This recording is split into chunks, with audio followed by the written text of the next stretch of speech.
In the valley of Nis, the accursed waning moon shines thinly, tearing a path for its light with feeble horns through the lethal foliage of a great upas tree. And within the depths of the valley, where the light reaches not, move forms not meant to be beheld.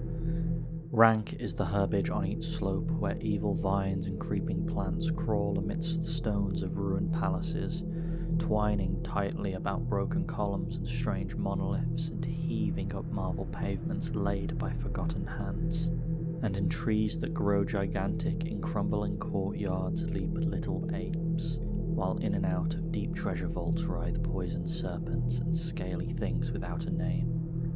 Vast are the stones which sleep beneath coverlets of dank moss, and mighty were the walls from which they fell. For all time their builders did erect them, and in sooth they yet serve nobly, for beneath them the grey toad makes his habitation. At the very bottom of the valley lies the river Than, whose waters are slimy and filled with weeds. From hidden springs it rises, and to subterranean grottos it flows, so that the demon of the valley knows not why its waters are red, nor whither they are bound. The genie that haunts the moonbeams spoke to the demon of the valley, saying, "I am old and forget much.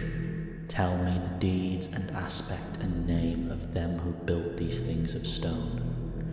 And the demon replied, "I am memory, and am wise in the lore of the past, but I too am old. These beings were like the waters of the river Than, not to be understood.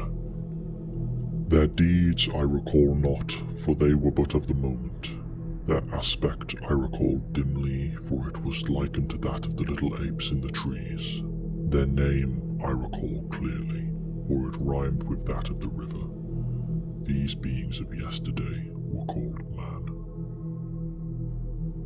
So the genie flew back to the thin-horned moon, and the demon looked intently at a little ape in a tree that grew in a crumbling courtyard.